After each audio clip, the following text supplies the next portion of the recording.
ప్రజాపాలన ప్రగతి ప్రణాళికలో భాగంగా మీ అభిమాన నాయకులు మాజీ శాసనసభ్యులు కిచ్చన్న గారి లక్ష్మారెడ్డి గారు,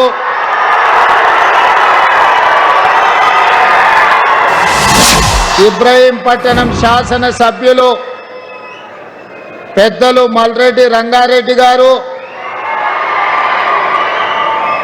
తెలంగాణ ఇండస్ట్రియల్ ఇన్ఫ్రాస్ట్రక్చర్ కార్పొరేషన్ అధికారులు,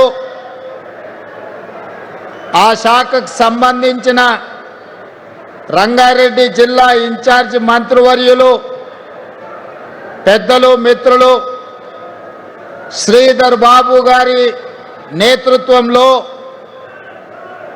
ఈనాడు ఫ్యూచర్ సిటీ డెవలప్మెంట్ అథారిటీ కార్యాలయాన్ని ప్రారంభించి ఈ కార్యక్రమానికి నాతో పాటు ముఖ్య అతిథులుగా తెలంగాణ శాసనసభ స్పీకర్ గడ్డం ప్రసాద్ కుమార్ గారిని, తెలంగాణ రాష్ట్ర ఉప ముఖ్యమంత్రి వర్యులు మిత్రులు బట్టి విక్రమార్క గారిని,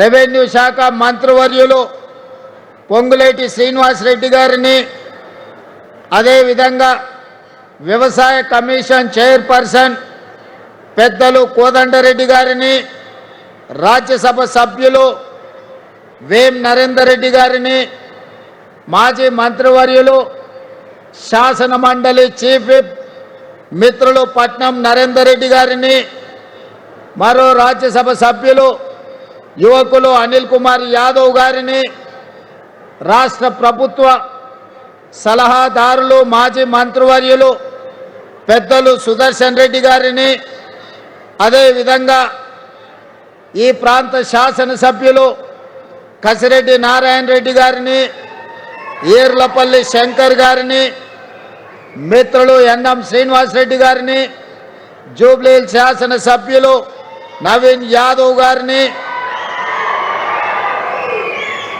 రామగుండం శాసనసభ్యులు రాజ్ ఠాకూర్ గారిని, చేవెళ్ల శాసనసభ్యులు కాళీ యాదయ్య గారిని, తాండూరు శాసనసభ్యులు మనోహర్ రెడ్డి గారిని, అదేవిధంగా మాజీ శాసనసభ్యులు గ్రేటర్ హైదరాబాద్ నగర మాజీ మేయర్ తీగల కృష్ణారెడ్డి గారిని, అలంపూర్ మాజీ శాసనసభ్యులు మిత్రులు సంపత్ కుమార్ గారిని, కార్పొరేషన్ చైర్మన్ చల్లా నరసింహారెడ్డి గారిని, టీజీఐఐసి కార్పొరేషన్ చైర్పర్సన్ సోదరిమణి నిర్మలా జగ్గారెడ్డి గారిని, అదేవిధంగా జ్ఞానేశ్వర్ గారిని, మల్రెడ్డి రామరెడ్డి గారిని, పారిజాత నరసింహారెడ్డి గారిని, ఇతర ముఖ్యులందరినీ, ప్రభుత్వంలో భాగస్వాములను, ప్రభుత్వ ఉన్నతాధికారులందరితో పాటు ప్రాణ సమానులైన ఈ ప్రాంత రైతాంగం వేలాదిగా తరలి వచ్చి ఈ అద్భుతమైన కార్యక్రమాన్ని ఏర్పాటు చేసి రేపటి భవిష్యత్తుకు ఈనాడే పునాదులు వేసి ప్రపంచానికి ఒక అద్భుతమైన నగరాన్ని అందించడానికి వచ్చేసిన మీ అందరినీ మనస్ఫూర్తిగా అభినందిస్తున్న, ధన్యవాదాలు తెలియజేస్తున్న మిత్రులారా, ఈ వేదిక మీద నుంచి ఒక్క మాట చెప్పదలుచుకున్నా. హైదరాబాదు నగరం ఒక్క గొప్ప చరిత్ర. ఆనాటి కులీ కుతుబ్ షాయిలు కానీ నిజాం నవాబులు కానీ హైదరాబాదు నగరాన్ని అద్భుతంగా విస్తరించడం వల్ల ఈనాడు ప్రపంచ పటంలోనే హైదరాబాదు నగరానికి ఒక గుర్తింపు వచ్చింది. 200 ఏళ్ల క్రితం సికింద్రాబాద్ పట్టణాన్ని విస్తరించడం వల్ల హైదరాబాద్ సికింద్రాబాదు జంట నగరాలుగా ఈనాడు రాణించగలుగుతున్నాయి. అదేవిధంగా సైబరాబాద్ ఇదొక సాంకేతిక విప్లవం. ఈ సైబరాబాదే ఈనాడు రాష్ట్ర ఆదాయంలో 60% అందించి తెలంగాణ ముఖ చిత్రాన్ని మార్చి ఈనాడు సైబరాబాద్ ప్రాంతంలో 200 కోట్ల రూపాయలకు పైగా భూమి ధర పలుకుతుందంటే బంగారానికంటే రంగారెడ్డి జిల్లా భూముల విలువ ఎక్కువ అని చెప్పి ఈనాడు నిరూపించిన చరిత్ర మన సైబరాబాద్ ప్రాంతానికి ఉన్నది. మిత్రులారా, మీరు ఆలోచన చేయండి. ఆనాడు కులీ కుతుబ్ షాయిలు, నిజాం నవాబులు చార్మినార్ నుంచి గుల్జార్ వాజ్ వరకు, మోజంజాయ్ మార్కెట్ నుంచి కబూతర్ ఖానా వరకు నిర్మాణం చేయకపోయి ఉంటే చరిత్రలో మనకు గుర్తింపు వచ్చి ఉండేదా?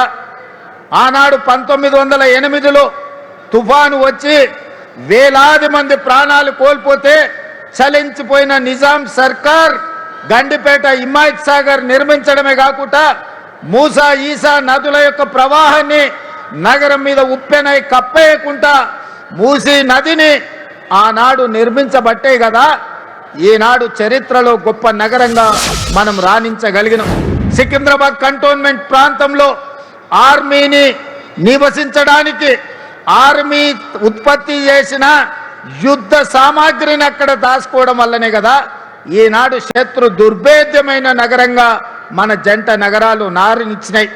అదేవిధంగా స్వతంత్రం వచ్చిన తర్వాత ఆనాటి ముఖ్యమంత్రులు ఆలోచన చేసి భవిష్యత్ ప్రణాళికలకు కార్యాచరణ చేసి సైబరాబాద్ నగరాన్ని నిర్మించి సైబరాబాద్ అనే ఒక గొప్ప నగరాన్ని ఈనాడు ప్రపంచానికి అందించిండు కదా.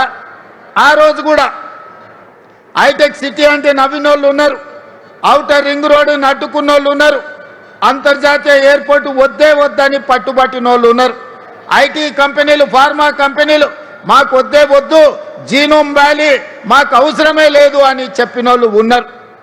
ఆనాడు అభివృద్ధిని అడ్డుకోవాలని, ఈ నగరం అభివృద్ధి చెందొద్దు, ఈ ప్రజలు బాగుపడొద్దని ఆనాడు కూడా కుట్రలు కుతంత్రాలు చేసి కడుపులో విషం, మూసీలో ఉన్న కాలుష్యానికంటే ఎక్కువగా పెట్టుకొని విషం జమ్మిన నాయకులు కూడా ఆనాడు ఉన్నారు.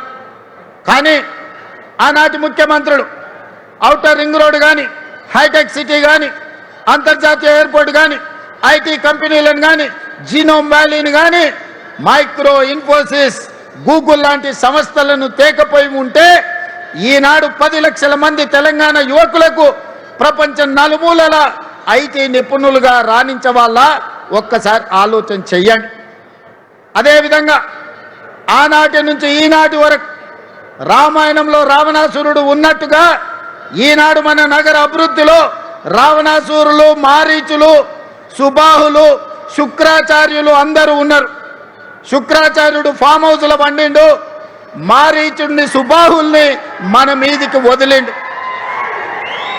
పెద్ద రాక్షసుడు, పిల్ల రాక్షసులు కలిసి ఈనాడు భారత్ ఫ్యూచర్ సిటీని మేము అడ్డుకుంటాం, మేము రద్దు చేస్తామని అంటున్నారు.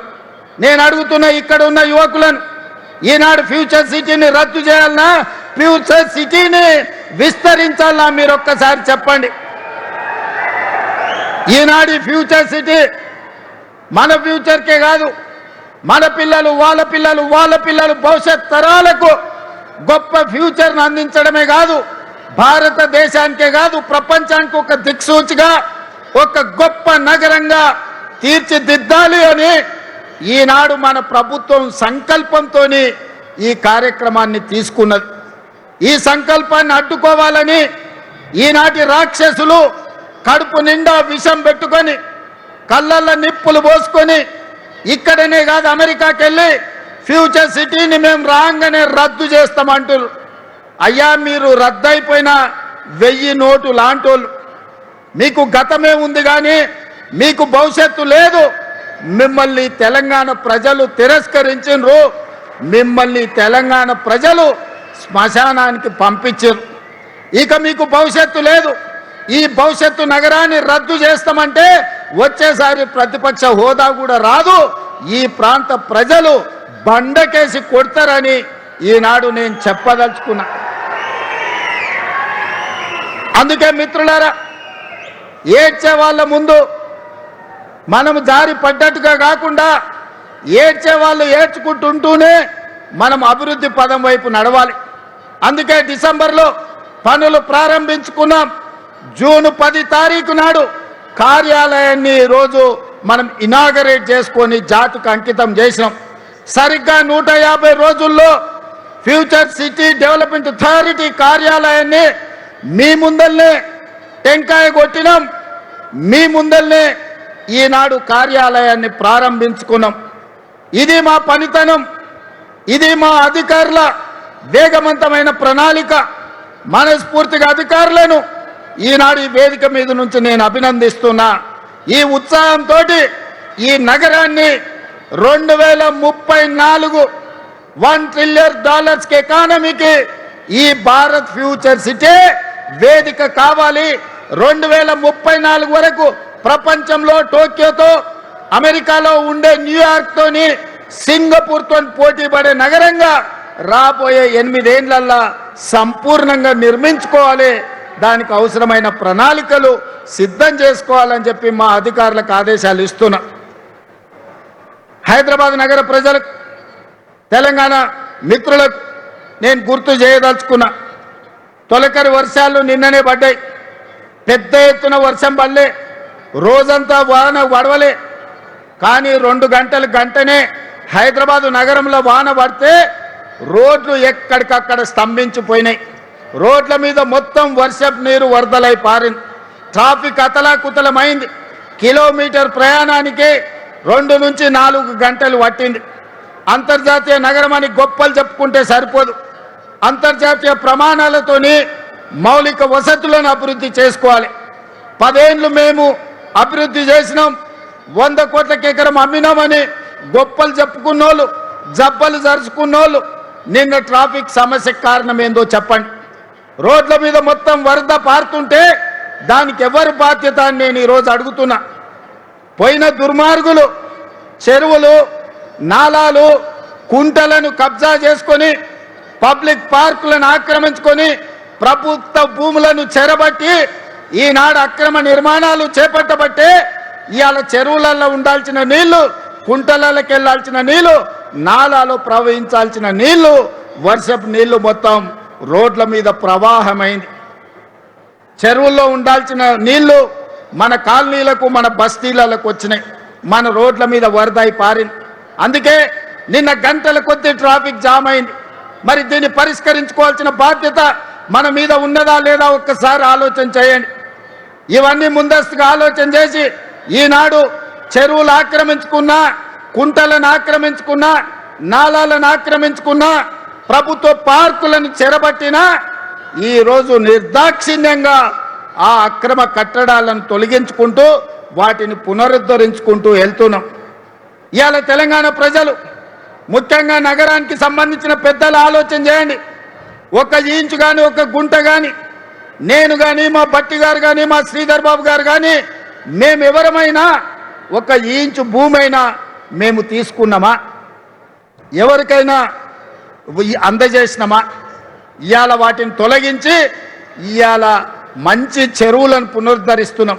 లేక్ ఎకానమీ అని మా అక్కలకు, ఆడబిడ్డలకు ఈ లేక్ల చుట్టూత మంచి షాపింగ్ మాల్స్ డిజైన్ చేసి కూరగాయలు అమ్మడానికి, పాలు అమ్మడానికి, పండ్లు అమ్మడానికి ప్రజలు వాకింగ్ కోసం వచ్చి పాలు, పండ్లు, కూరగాయలు తీసుకెళ్లడమే కాకుండా వాళ్ళ మన్మన్లను, మన్మరాలను ఆడిపించుకోవడానికి ఆట స్థలాలను ఈరోజు లేక్ల చుట్టూత మనం అభివృద్ధి చేస్తున్నాం. రాజేంద్ర నగర్లో బుమరక్ దౌలా అని నిజాం సర్కార్లో ఉన్న గొప్ప చెరువును ఆక్రమించుకుంటే ఆక్రమణలు తొలగించి ఈరోజు పునరుద్ధరించినాం. ఈ ప్రాంత యువకులు రాజేంద్ర నగర్ వైపు పోయినప్పుడు బుమరక్ దౌలా చెరువు ఎట్లా అభివృద్ధి చెందిందో చూడండి. కుక్కట్పల్లిలో నల్ల చెరువు చూడండి, హైటెక్ సిటీ దగ్గర తుమ్మిడికుంట చూడండి, లేకపోతే సున్నం చెరువును చూడండి. అంతెందుకు మా హనుమంతన్న 50 ఏళ్ళు కొట్లాడిండు బతుకమ్మ కుంట ఆక్రమణలు తొలగించమని. ఇవాళ అంబర్పేటలో ఉన్న బతుకమ్మ కుంటకు పోయి చూడండి అక్కల్లారా, దాని పేరే బతుకమ్మ కుంట. వెనకటికి ఆడబిడ్డలు బతుకమ్మ ఆడి బతుకమ్మల్ని ఆ కుంటలో వదిలేటోళ్ళు. బీఆర్ఎస్ నాయకులు అంబర్పేట ఇన్ఛార్జ్ ఎట్ల సుధాకర్ రెడ్డి అని ఆ బతుకమ్మ కుంట 15 ఎకరాలు కబ్జా పెట్టుకొని కేసీఆర్ వచ్చినప్పుడు హెలికాప్టర్లో గులాబీ పూలు జల్లిండని ఆ 15 ఎకరాల బతుకమ్మ కుంట ఆ ఎడ్ల సుధాకర్ అన్నట్టు ఆయనకు రాసిచ్చిండు. వాళ్ళ తాత జాగీరా రాసి అని కానీ నేను అడుగుతున్నా. ఆడబిడ్డలు బతుకమ్మలు ఆడుకొని బతుకమ్మలు వదిలే బతుకమ్మ కుంటను దుర్మార్గులు చెరబడితే ఈనాడు నిర్దాక్షిణ్యంగా ఆ అక్రమార్కుల పని బట్టి ఈనాడు బతుకమ్మ కుంటను పునరుద్ధరించడం. గొప్ప గొప్ప వ్యక్తులు గండిపేట హిమాయత్ సాగర్ను ఆక్రమించుకుంటే వాటన్నిటిని తొలగించే ప్రయత్నం చేస్తున్నాం. ఇవన్నీ మా కోసం కాదు, ఇవన్నీ భవిష్యత్ తరాల కోసం. ఈనాడు ఢిల్లీ చూడండి, కాలుష్యంతో బడులు బంద్ అయినాయి, పార్లమెంటు బంద్ అయింది, ప్రభుత్వ కార్యాలయాలు బంద్ అయినాయి. ముంబైలో వాన వస్తే రోజుల కొద్దీ ఇంట్లోకి వెళ్ళి బయటకు వెళ్ళలేని పరిస్థితి. బెంగళూరులో ఇంట్లో నుంచి వెళ్తే ఎప్పుడు ఎయిర్పోర్ట్కి వెళ్తామో మనకు తెలియదు. చెన్నైలో వాన వస్తే పడవల్లో తిరుగుతారు. కలకత్తాలో శాంతి భద్రత లేక కత్తులతో పొడుచుకుంటారు. మరి ఇన్ని నగరాల నుంచి మనం ఏదైనా నేర్చుకోవాల్సిన అవసరం ఉందా లేదా చూడండి. అందుకే ఈనాడు దుర్మార్గులు, ఆక్రమించుకున్న వాళ్ళు, కబ్జా కోరులు బాధపడ్డా సరే కొద్దిమంది బాధపడవచ్చు, లక్షలాది ప్రజలకు న్యాయం జరుగుతుంది. ఈ నగరం అంతర్జాతీయంగా రాణిస్తుందని హైదరాబాదు నగరంలో కబ్జా కోరలు బీకడానికి ఈనాడు మన ప్రభుత్వం పనిచేస్తుంది. భవిష్యత్తులో ఇంకా బలంగా వ్యవహరిస్తుంది. దుర్మార్గులను తోక కత్తిరిస్తుంది. వాళ్ళ వెనకాల ఉన్నోళ్ళని కూడా వాళ్ళ పని పడతామని చెప్పి ఈనాడు ఈ వేదిక మీద నుంచి నేను చెప్పదలుచుకున్నా. అందుకే మిత్రులారా, ఈనాడు ప్రపంచం మన వైపు చూస్తుంది. చరిత్రలో జూన్ 10, 2026 తారీఖు చరిత్రలో సువర్ణ అక్షరాలతో లిఖించబోతున్నాం. భారత్ ఫ్యూచర్ సిటీలో ఈనాడు green pharma, sports, education, health, అదేవిధంగా AI, data centres, GCC centres, global fortune 500 కంపెనీలను వీడికి రప్పించేదానికి ఈరోజు పునాది వేసుకున్నాం. పోయిన డిసెంబర్లో గ్లోబల్ సమ్మిట్ ఇక్కడనే ఏర్పాటు చేసినాం. ప్రపంచ దేశాలన్నిటినీ ఇక్కడికి రప్పించగలిగినాం. మళ్ళీ డిసెంబర్లో గ్లోబల్ సమ్మిట్ను మా శ్రీధర్ బాబు గారి నేతృత్వంలో అద్భుతంగా నిర్వహించి ఇక్కడికి ప్రపంచ దేశాలను రప్పించడమే కాదు, వాళ్ళ పెట్టుబడులను ఆకర్షించి మన స్కిల్స్ యూనివర్సిటీలో, మన ATCలలో చదువుకున్న వాళ్ళకు లక్షలాది మందికి ఉద్యోగ ఉపాధి అవకాశాలు కల్పిస్తాం. అందుకే మిత్రులారా, ఈనాడు మీరందరూ KLR గారి నేతృత్వంలో ఫ్యూచర్ సిటీ డెవలప్మెంట్ అథారిటీలో మీ గ్రామాలను కలపాలని మీరు ముందుకు వచ్చిండ్రు, మీరు తీర్మానాలు చేసిండ్రు. మా కసిరెడ్డి నారాయణ రెడ్డి కల్వకుర్తి ఎమ్మెల్యే గారు కూడా కొన్ని ప్రతిపాదనలు తెచ్చిండు. ఇవాళ సూచన ప్రాయంగా కొన్ని గ్రామాలను ఫ్యూచర్ సిటీలో కలిపినాం. భవిష్యత్తులో కార్యాలయం ఇక్కడనే ఉంటుంది. గ్రామాల వారీగా చర్చలు చేసి వాళ్ళందరినీ కూడా ఫ్యూచర్ సిటీలో కలుపుతుంది ప్రభుత్వం. ఈ ఫ్యూచర్ సిటీని దేశానికే కాదు ప్రపంచానికే ఒక గొప్ప నగరంగా రాణిస్తుందనడంలో ఎవరికి ఎలాంటి అనుమానాలు లేవు. అడ్డుపట్టునోళ్ళు, అడ్డం పడ్డోళ్లను అడ్డంగా తొక్కుకుంటూ పోతారు ఈ ప్రాంత రైతాంగం, ఈ ప్రాంత ప్రజలు. ఈ నగరాన్ని వాళ్ళే కాపాడుకుంటారు, ఈ నగరాన్ని వాళ్ళే నిర్మించుకుంటారు. ఈ నగరాన్ని ప్రపంచానికి అంకితం చేసే యువత ఈ ప్రాంతంలో ఉన్నారు. వాళ్ళ మీద నాకు సంపూర్ణమైన విశ్వాసం ఉన్నది. ఈ నగరం భవిష్యత్తుకు ఒక దిక్సూచి. ఖచ్చితంగా ఈ నగరం విరాజిల్లుతుంది. హైదరాబాద్కి ఎంత గొప్ప పేరు వచ్చిందో పోల్స్ విషయంలో కావచ్చు, హైదరాబాదులో ఫ్రూట్స్ విషయంలో కావచ్చు. హైదరాబాద్ అంటే lakes and rock city. Bharat future city కూడా నెట్ జీరో సిటీగా, కాలుష్య రహితమైన నగరంగా, ప్రపంచంలోనే గొప్ప నగరంగా రాణిస్తుంది. తీర్చిదిద్దుతామని మీ అందరికీ తెలియజేస్తూ మీ అందరి దగ్గర సెలవు తీసుకుంటున్నా. వీలైనప్పుడల్లా వచ్చి ఫ్యూచర్ సిటీ కార్యాలయంలో నేను కూర్చుంటా. మా మంత్రి శ్రీధర్ బాబు గారు, మా బట్టి గారు వారానికి ఒక్కరోజు ఇక్కడికి వస్తారు, ఈడ కూర్చుంటారు. మీ సమస్యలు ఏమున్నా అడిగి తెలుసుకుంటారు, వాటిని పరిష్కరించే విధంగా ముందుకు వెళ్తారని తెలియజేస్తూ మీ అందరి దగ్గర సెలవు తీసుకుంటున్న. ధన్యవాదాలు మిత్రులారా.